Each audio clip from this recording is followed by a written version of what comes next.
మన చిన్నప్పుడు పల్లెటూరులో దొరికిన పాలు ఇప్పుడు సిటీలో దొరకటం లేదు. మా ఇంట్లో దీని గురించి మాట్లాడుకుంటున్నప్పుడు కంట్రీ డిలైట్ గురించి తెలిసి ఉన్నత ప్రమాణాలు ఉన్న ల్యాబ్స్ లో టెస్ట్ చేయించి రోజు రిపోర్ట్స్ ని యాప్ లో అప్డేట్ చేస్తారు. వాళ్ళ విధానాలు చూసి సంతృప్తి చెంది ఇలా రికమెండ్ చేస్తున్నాను. ఇప్పుడే కంట్రీ డిలైట్ యాప్ ని డౌన్లోడ్ చేసుకోండి. Download the country delight app now. ఈ పద్మ అవార్డుల విషయంలో కాంగ్రెస్ బీజేపీల మధ్య డైలాగ్ వార్ కొనసాగుతోంది సార్. గద్దర్కు పద్మ అవార్డు కోసం రాష్ట్ర ప్రభుత్వం సిఫార్సు చేస్తే ఆ పేరు లేదు ఆ లిస్టులో. నిన్న కేంద్ర మంత్రి బండి సంజయ్ కూడా తెగేసి చెప్పారు సార్, గద్దర్కు పద్మ అవార్డు పక్కా ఈఎం అని చెప్పేసి. మా కార్యకర్తలను చంపితే పాటలు పాడారు, పోలీసుల్ని మర్డర్ చేసిండు, ఆయన పేరెలా పంపుతారు, నక్సల్ భావజాలం ఉన్న వ్యక్తికి ఎలా ఇస్తాము అని చెప్పి రాష్ట్ర ప్రభుత్వం పద్మ అవార్డుల కోసం పేర్లు సిఫార్సు చేసేటప్పుడు స్థాయి చూసుకుని సిఫార్సు చేయండి అంటూ కూడా బండి సంజయ్ ఘాటుగా వ్యాఖ్యానించారు. ఒకసారి బండి సంజయ్ గారు బయట ప్లే చేయండి. ఎట్టిస్తాం గద్దరికి ఎట్టిస్తాం చెప్పండి. ఆయన భావజాలం ఏంది? ఎంతమంది భారతీయ జనతా పార్టీ కార్యకర్తలు మర్డర్ చేసిన వ్యక్తులు ఆయన ఎట్టిస్తాం మేము?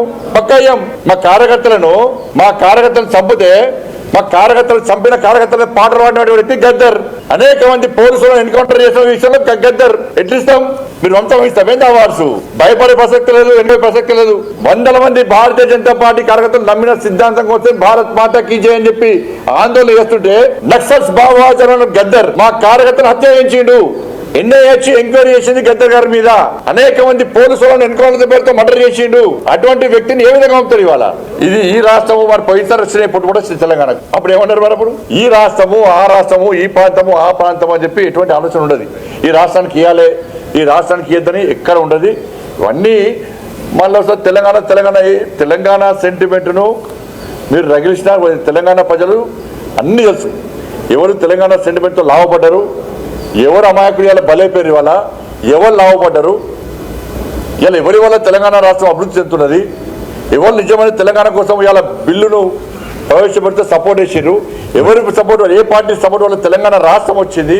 నక్సల్స్ భావజాలం ఉన్న వ్యక్తులకు ఇవ్వము, పక్కా ఇయ్యము అంటూనే ఆ స్థాయి ఉన్న వ్యక్తుల్ని రాష్ట్ర ప్రభుత్వం పద్మ అవార్డుల కోసం సిఫార్సు చేసేటప్పుడు ఆ స్థాయిని చూసుకోమని చెప్తూ ఉన్నారు. చదువుతోనే సమాజంలో మార్పు సాధ్యమని నమ్మిన వ్యక్తి, మారుమూల గ్రామంలో పుట్టి వేలాది మందిని మేధావులుగా తీర్చిదిద్దిన విద్యావేత్త, మనలో ఒక్కడు మల్క కొమురయ్యకు టీచర్స్ ఎమ్మెల్సీ ఎన్నికల్లో మొదటి ప్రాధాన్యతగా ఓటేద్దాం, గెలిపిద్దాం. ఇక్కడ బండి సంజయ్ గద్దర్ స్థాయిని కోసం చేస్తూ ఉన్నారు సార్.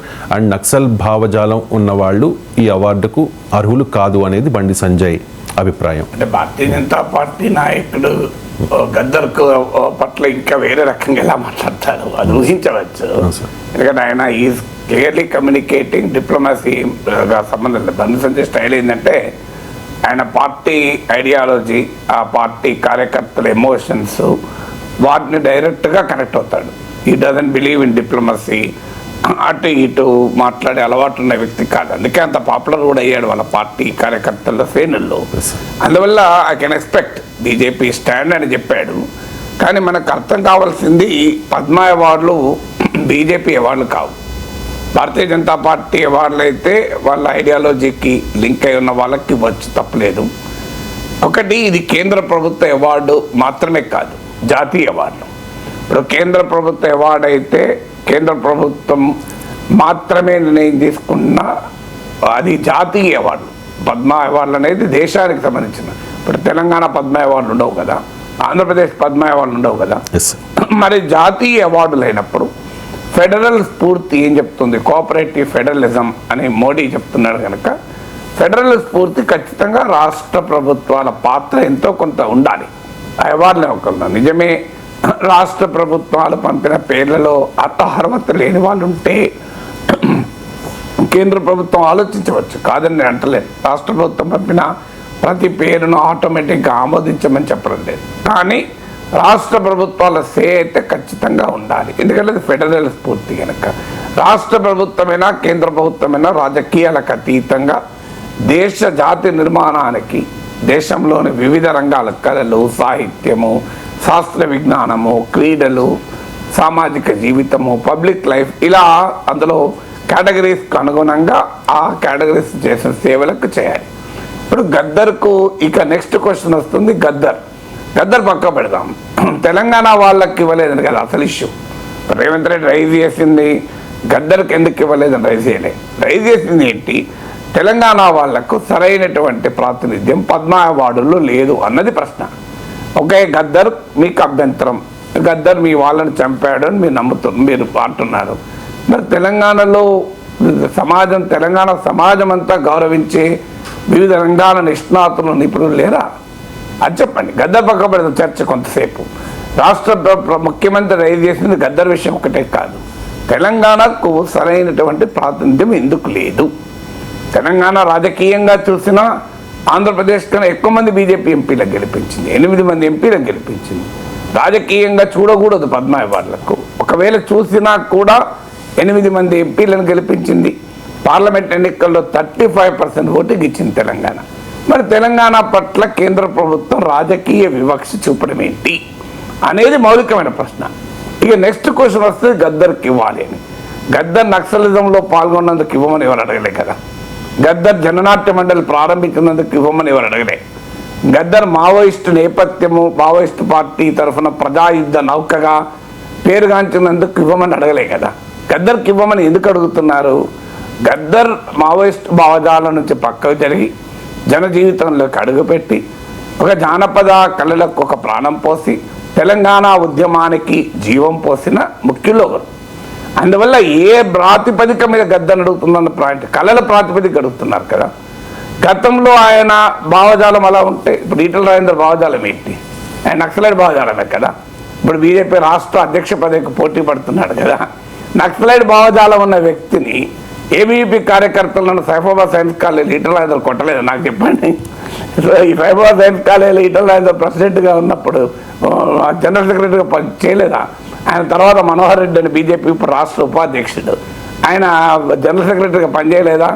మీరు అప్పటి తరం ఏబీవీపీ కార్యకర్తలు అడగండి. ఈటల రాజేందర్ ప్రత్యక్షంగానో పరోక్షంగా తను నిల్లేదు ఏబీవీపీ కార్యకర్తలు, మరి ఈటల రాజేందర్ చేతులు. మరి ఆయన ఇప్పుడు బీజేపీలో ఉన్నాడు కదా, బీజేపీ రాష్ట్ర అధ్యక్షుడు అవుతున్నాడు కదా, పోటీ పడుతున్నాడు కదా. అవుతాడా కాదు నాకు తెలియదు. మరి రేపు ఎవరైనా క్వశ్చన్ అడిగారనుకోండి, మన ఏబీవీపీ కార్యకర్తల్ని కొట్టించిన ఈటల రాజేందర్ను ఎలా పార్టీ ప్రెసిడెంట్ చేస్తారు అంటే ఆన్సర్ ఏముంటుంది చెప్పండి. ఇప్పుడు 6 తమిళ కార్యకర్తలు ఉంటారు కదా పాపం ఎవరెవరు. ఎందుకంటే ఆయన పీడిఎస్ రాష్ట్ర నాయకుడు, పీడిఎస్లో కీలక నాయకుడైనా, మాకు 3-4 ఇయర్స్ సీనియర్ అనుకుంటాను. అప్పుడు ఖచ్చితంగా ఏబీవీపీకి పీడిఎస్సీకి మధ్య ఉస్మానియా విశ్వవిద్యాలయం, హైదరాబాద్ నగరం, తెలంగాణ అంతా భయంకరంగా ఘర్షణలు అయ్యాయి. మామూలు ఘర్షణలు కాదు, తీవ్రమైన ఘర్షణలు అయ్యాయి. ఉస్మాన్ సిటీ గడ్డ పైన ఏబీవీపీ నాయకుడిని మర్డర్ కూడా చేశారు. మురళీధర్ రావు పైన సీరియస్గా హత్యా ప్రయత్నం జరిగింది. ఇవన్నీ ఆ రోజుల్లో జరిగినాయే కదా. సో అందువల్ల ఆ రోజుల్లో ఇవన్నీ జరిగినప్పుడు అప్పుడున్న నాయకులు అప్పుడు ఏబీవీపీ పైన దాడులు చేసిన వాళ్ళు ఇప్పుడు బీజేపీ నాయకులుగా ఉన్నారు. మరి ఆ ప్రశ్న రేపు ఎవరైనా అడిగితే ఏంటి ఆన్సర్? అందువల్ల పూర్వరంగంలో ఏ భావజాలం ఉంది? ఇప్పుడు ఈటల రాజేందర్ పార్టీ ఎంపీ చేసింది, రేపు రాష్ట్ర అధ్యక్షుడిగా చేయాలని ఎందుకు చేస్తుంది? నక్సలైట్ భావజాలం ఉన్నాయని చేస్తుందా? ఆయన నక్సలైట్ భావజాలాన్ని వదిలేసి బీఆర్ఎస్లో చేరి తర్వాత బీజేపీలో చేరి ఇప్పుడు బీజేపీ భావజాలాన్ని సపోర్ట్ చేస్తున్నాడు కనుకనే కదా. అందుకే గద్దర్ కూడా నక్సలైట్ భావజాలం ఉన్నమాట నిజం కాదని నేను అనడం లేదు, వారు అన్నా అంగీకరించారు కదా. సో ఆయన పాటలు పాడింది నిజం. లాల్ సలాల్ లాల్ సలాం అని భూమి కొరకు ముక్తి కొరకు ఈ దేశ విముక్తి కొరకు సాగిన ప్రతి పోరులో అయినా సాహసులై పోరాడిన వీరులార శూరులార అందుకోండి కోట్లాది శ్రమజీవుల లాల్ సలాం అని గద్దర్ పాడిన పాటలు నేను ఇప్పటికీ ఎన్నిసార్లు నడుచుకుంటున్నాను. అందువల్ల ఆయనకు మావోయిస్టు భావజాలం, నక్సలైట్ భావజాలం ఉన్నమాట నిజం. కానీ ఆ భావజాలం ఉన్నందుకు ఆయనకు అవార్డు ఇవ్వమని అడగడం లేదు. సో ఆయన ఆ భావజాలాన్ని ఇంకా కలిగి ఉన్నా ఆయన ఇస్తున్న దేని కొరకు అడుగుతున్నారు? ఆయన అడుగుతున్నది నక్సలైట్ భావజాలం ఉన్నదని కాదు, కళలు, సాహిత్యము, ఈ రంగాలకు ఆయన చేసిన కృషి వల్ల ఇవ్వమంటున్నారు. అది కాదని ఎవరు అనగలుగుతాను? నక్సలైటే కావచ్చు, కమ్యూనిస్టే కావచ్చు, ఎవరైనా కావచ్చు. నేను బీజేపీ ఇస్తుందా?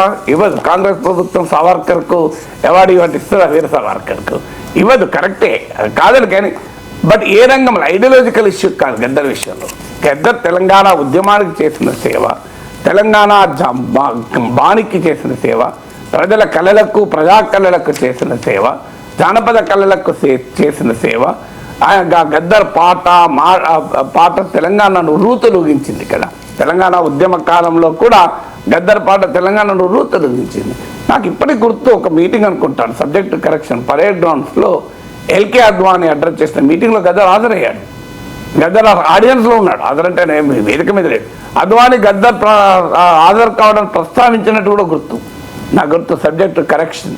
సో అంటే ఎల్కే అద్వానీ ఆయన ఉపన్యాసంలో కూడా గద్దర్ పేరు ప్రస్తావించినట్టు గుర్తు. సో అందువల్ల గద్దర్ నక్సలైట్గా ఉన్న రోజుల నుంచి ఆయన చాలా మార్పు వచ్చేసింది తర్వాత కాలంలో. తర్వాత ఆయన ఇప్పుడు నిన్న కూడా కాంగ్రెస్ నాయకులు ఉన్నారు, గద్దర్ను కౌగలించుకున్నప్పుడు ఆయన నక్సలైట్ అని గుర్తు రాలేదా అని. అందువల్ల గద్దర్ రాజకీయ సైద్ధాంతిక నేపథ్యం అది ఆయన దాంట్లో కూడా మార్పు ఇది కాదు. గద్దర్ కళలు సాహిత్య రంగాలకు ఆయన చేసిన సేవకు గాను గుర్తింపు ఇవ్వమని అడుగుతున్నారు. అది కాదని ఎవరన్నా అనగలరా? గద్దర్కు కళాకారుడిగా గద్దర్ ఒక ఫినామినా కదా, నీకు అద్భుతమైన కళకు ప్రతిరూపం కదా గద్దర్. సో ఆ డైమెన్షన్ మీరు గుర్తించారా అనేది క్వశ్చన్. ఒక వ్యక్తికి అనేక రకాల నేపథ్యాలు ఉంటాయి. ఇప్పుడు ఉదాహరణకు ఒక ఆర్ఎస్ఎస్ వాదే ఉంటాడు, కానీ గొప్ప సాహితీకారుడు అనుకోండి, సాహిత్యంలో ఆయన కృషిని మనం కాదనగలమా?